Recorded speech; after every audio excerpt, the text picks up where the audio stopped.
Welcome to What the Poop, the podcast where we get real about life with ulcerative colitis. I'm your host, Teri Holland, and as someone who has lived with ulcerative colitis for over 3 decades, I know firsthand how unpredictable, exhausting, and isolating this journey can be. But I also know there's power in sharing our stories and supporting one another. So whether you're newly diagnosed or a seasoned UC warrior like me, we're here to laugh, learn, and tackle the tough stuff together. Let's dive into the realities of living with ulcerative colitis because no one should have to do it alone. Where do I begin? I have been wanting to start this podcast for quite a while. I've been thinking about it, talking about it, planning it for at least the last year.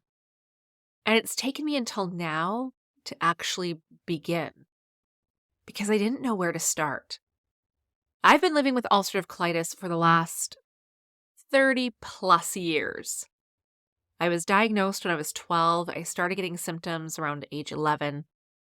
And I feel like there's so much that I want to say and share through this podcast that I just didn't know where to start.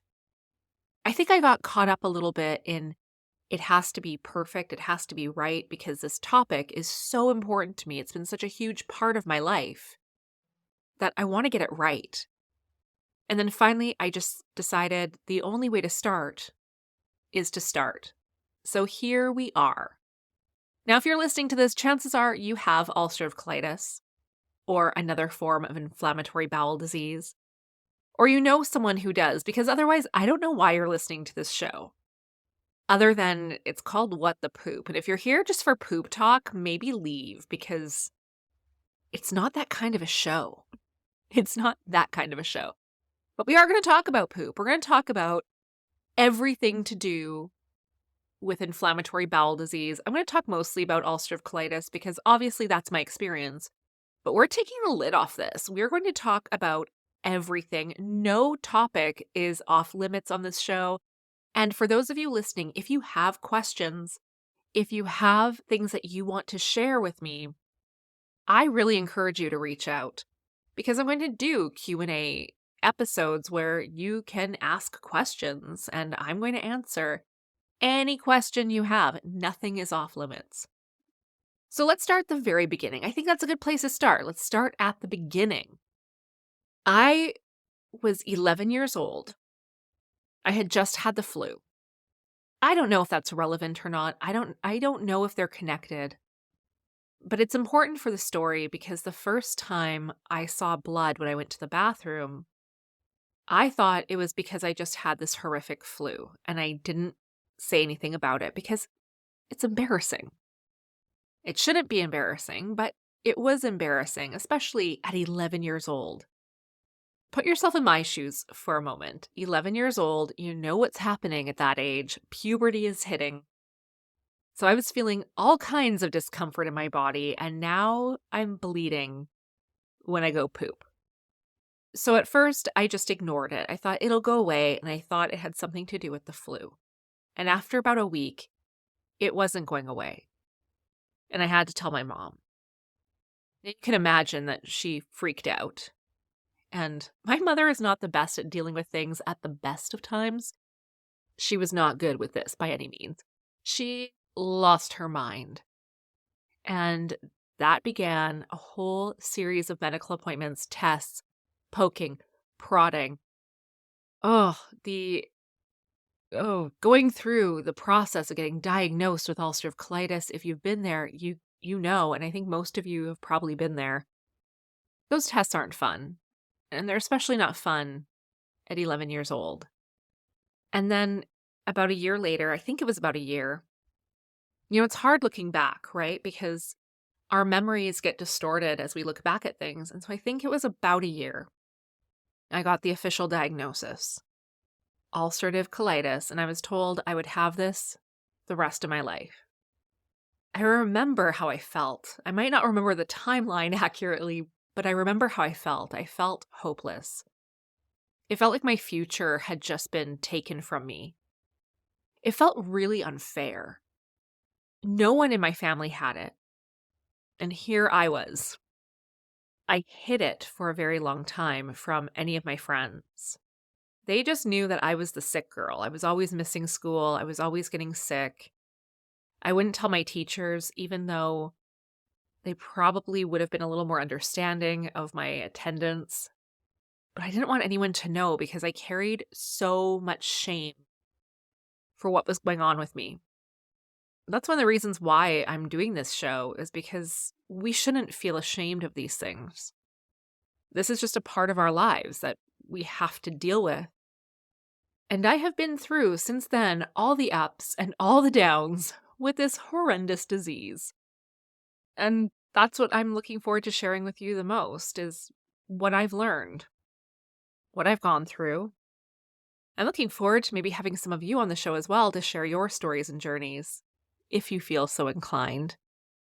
And I'll bring on some experts to talk about the medical side of things, new developments, different treatment plans, holistic, allopathic. We're going to explore all of it because I believe that holistic health involves everything we can do, and that each one of us finds our own path and our own way of dealing with this disease and of healing.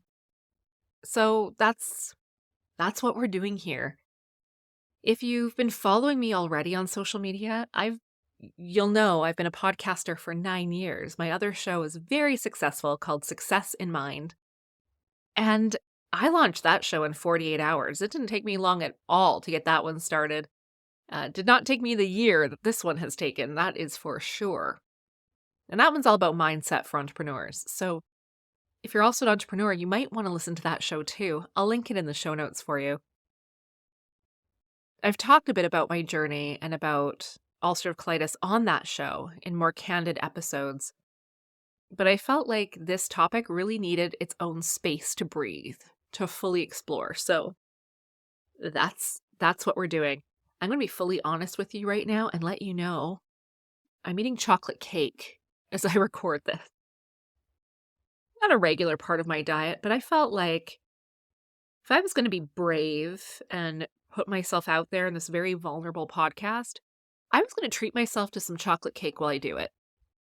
So there we are.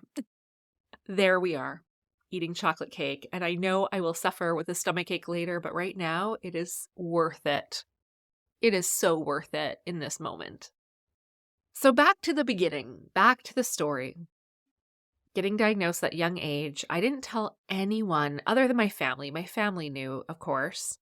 My parents, my sister, my extended family, they all knew. But none of my friends knew. I didn't talk about it.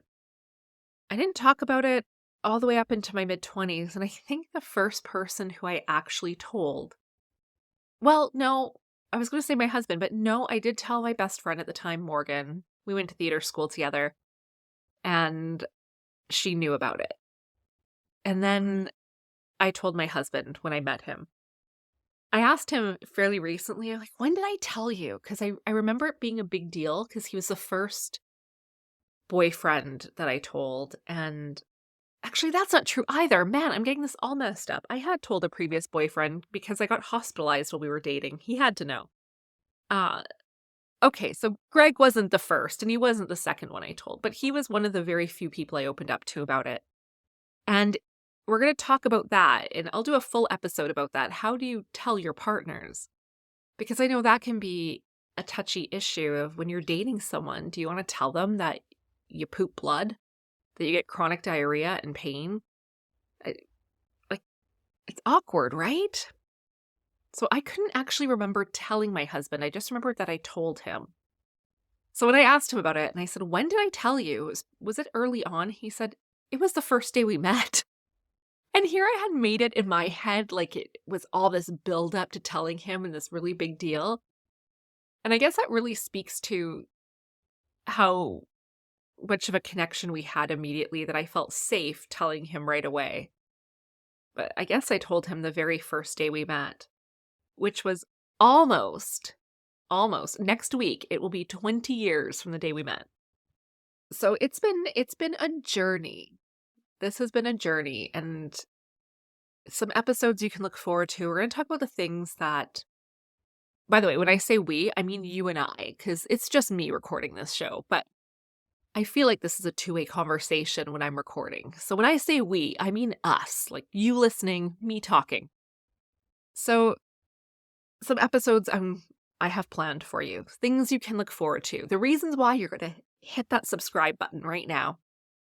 We're going to talk about the things that we hate. So the things that people say to us that we hate. I have a whole list. You probably have a list too. And if you have your own ideas for that, let me know. Let me know the things that people tell you or say to you or ask you that you just hate.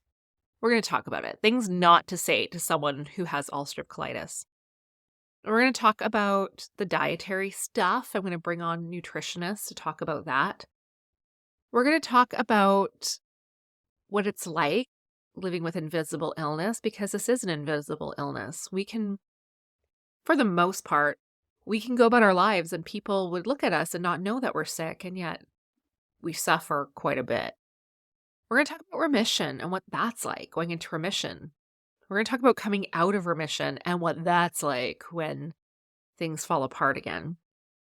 And really, we're going to talk about all of it. There's nothing off limits here. So thank you for joining me for this episode. I hope you'll subscribe.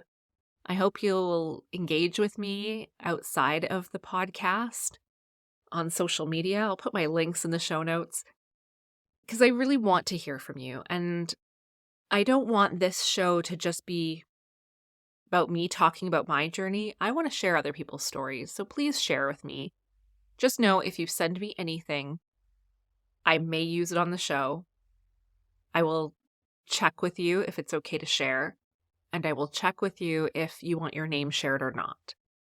If you want to share something with me anonymously or you want it shared on the show anonymously, I will fully respect that because I know what it's like to have this disease and you might not want people to know.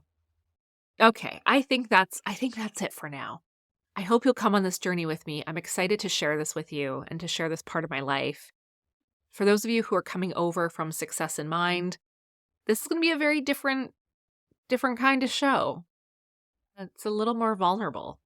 It feels very vulnerable. Anyway, thank you for being here, and I'll be back again soon. It feels good to start. It really feels good to start. Have a great rest of your day. Bye for now.